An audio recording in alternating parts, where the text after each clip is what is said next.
Oi pessoal, aqui é o professor Júlio e vamos para mais um vídeo de ciências.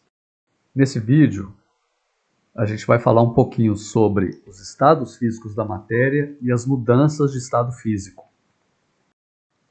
Qualquer substância que existe na natureza, ela pode estar em 5 diferentes estados físicos, que são sólido, líquido, gasoso, plasma e condensado de Bose-Einstein.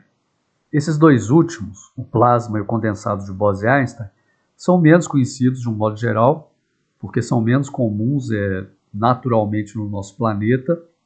E esse condensado de Bose-Einstein é uma descoberta relativamente recente da ciência também.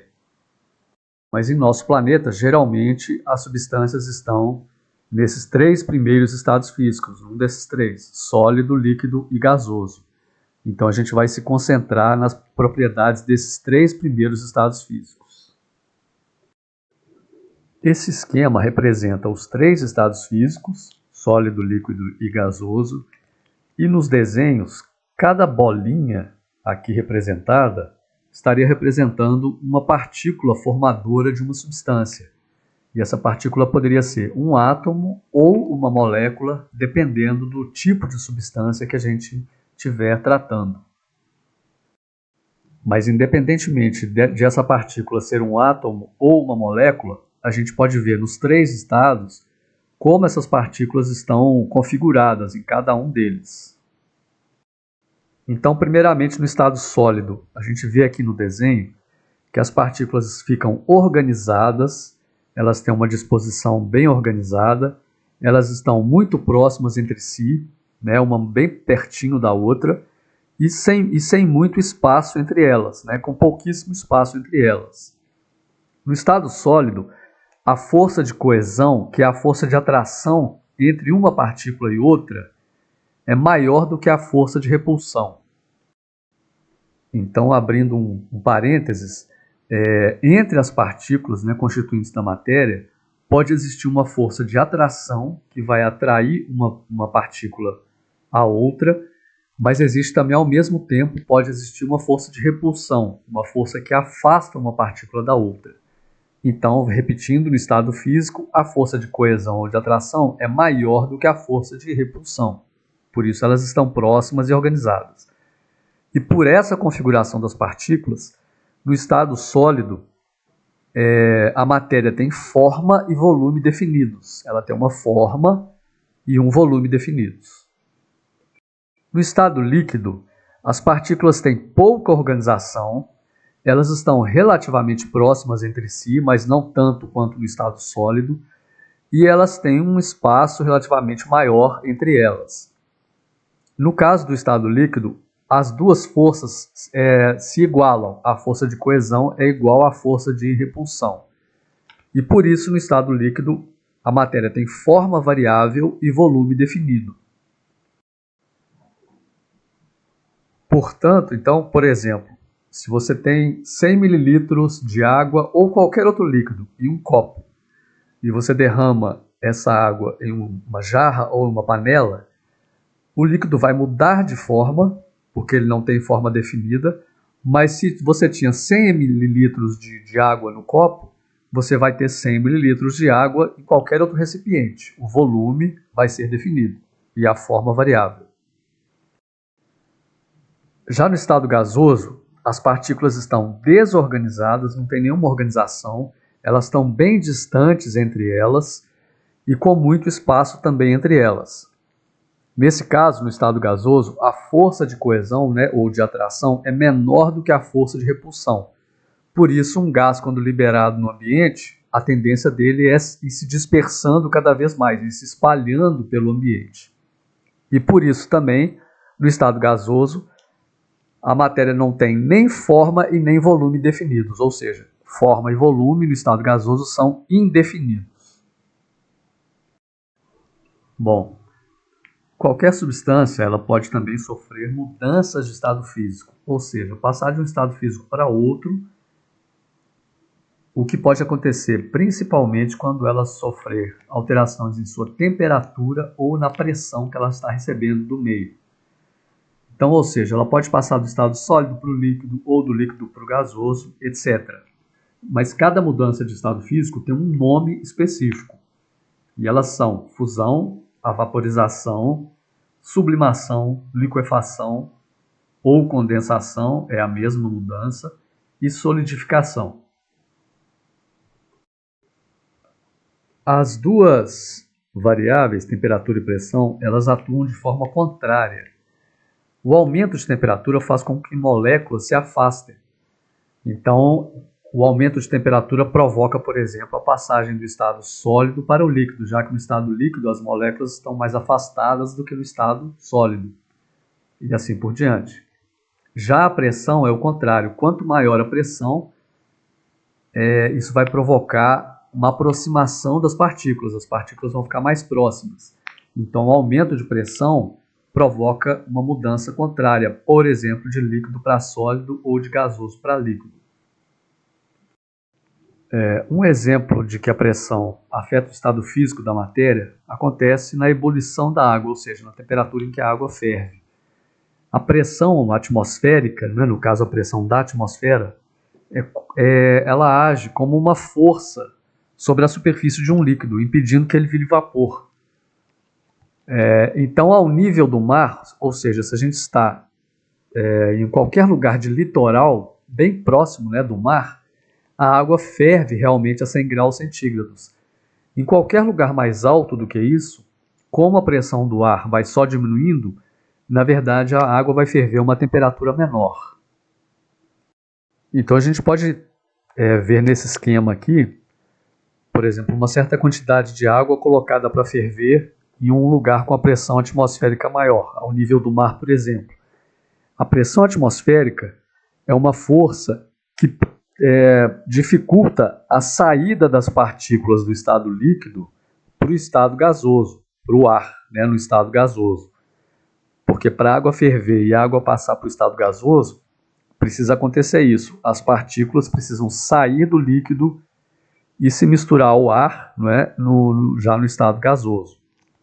Se um lugar tem uma pressão atmosférica menor, ou seja, um lugar de altitude maior, se a pressão atmosférica é menor, as partículas precisam de menos energia para conseguir fazer essa passagem, para sair do estado líquido e se misturar ao ar já no estado gasoso. Então, por isso, por exemplo, em Contagem, a gente tem uma altitude média da cidade de em torno de 858 metros de altitude. Então, em Contagem, a água já não ferve a 100 graus centígrados, ela ferve uma temperatura um pouquinho menor do que isso. E no alto do Monte Everest, não é, que é a montanha mais alta do nosso planeta, que chega a 8.848 metros de altitude, a água ferve a bem menos do que 100 graus centígrados. Ela já ferve em torno de 71 a 72 graus centígrados. Esse esquema, então, ele traz todas as mudanças de estado físico. A gente tem aqui os 3 estados físicos representados, aqui dando um exemplo com a água, estado sólido, que seria o gelo, o estado líquido e o estado gasoso. Como uma observação importante, o vapor de água, né, ou seja, a água no estado gasoso, na verdade é invisível, a gente não enxerga. Então, nesse desenho aqui, ou em outros que a gente vê e costuma ver em livros, o estado gasoso ele é representado, né, como uma névoa ou uma nuvenzinha, mas na verdade ele é invisível. A gente representa assim para facilitar o entendimento. Então a gente tem aqui os 3 estados físicos e a gente tem as mudanças de estado físico com os seus nomes específicos. Então, a fusão é a mudança do estado sólido para o estado líquido, a vaporização é a mudança do estado líquido para o estado gasoso, sendo que a vaporização pode acontecer de 3 maneiras. Ela pode acontecer por evaporação, por ebulição ou por calefação. Agora, a mudança do estado gasoso para o estado líquido se chama liquefação ou condensação, e ela é o contrário da vaporização. E a mudança do estado líquido para o estado sólido é a solidificação, e que é o contrário da fusão. Além disso, existe a mudança diretamente do estado sólido para o estado gasoso, sem passar pelo estado líquido, que é chamada sublimação. E existe também o contrário do estado gasoso diretamente para o estado sólido, também chamada sublimação, que não foi representado aqui nesse esquema. A gente observa aqui também que as mudanças da parte superior aqui, a fusão, a vaporização e a sublimação, acontecem quando ocorre um aumento de temperatura. Já as mudanças da parte inferior do esquema, a liquefação ou condensação e a solidificação, acontece quando a substância sofre uma redução da temperatura. Fusão, repetindo, é a passagem do estado sólido para o estado líquido e ocorre por aquecimento, por exemplo. Então, quando a gente tira um cubo de gelo do congelador, por exemplo, e ele se derrete, é uma fusão. Ou quando a gente coloca um pedaço de chocolate numa panela para derretê-lo, ou uma vela acesa e a parafina vai se derretendo, são exemplos de fusão. Já a vaporização é a passagem do estado líquido para o estado gasoso, e ela pode acontecer de três maneiras: por evaporação, por ebulição ou por calefação. A evaporação é a passagem que acontece do estado líquido para o estado gasoso em qualquer temperatura, e é uma passagem geralmente a mais lenta. Então ela ocorre, por exemplo, quando uma poça de água seca, quando uma roupa molhada vai estar secando no varal, são exemplos de que a água está sofrendo evaporação.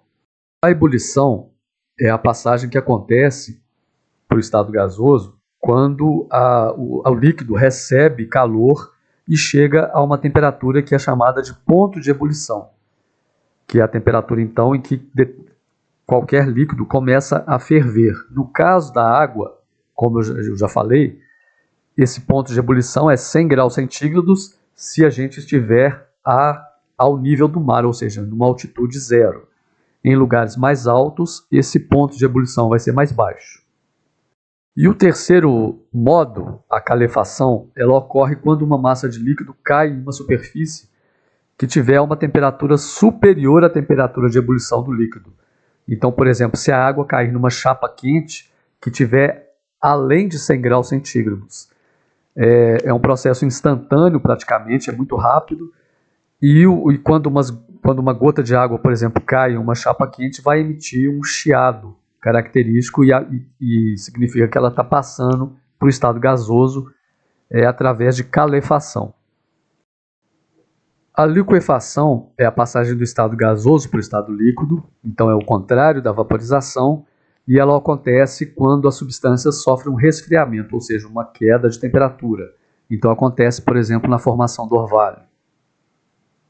A solidificação é a passagem do estado líquido para o estado sólido, então é o processo contrário à fusão, e ocorre também por meio da diminuição de temperatura. Então, por exemplo, quando a água líquida se transforma em gelo quando ela é colocada num freezer ou num congelador.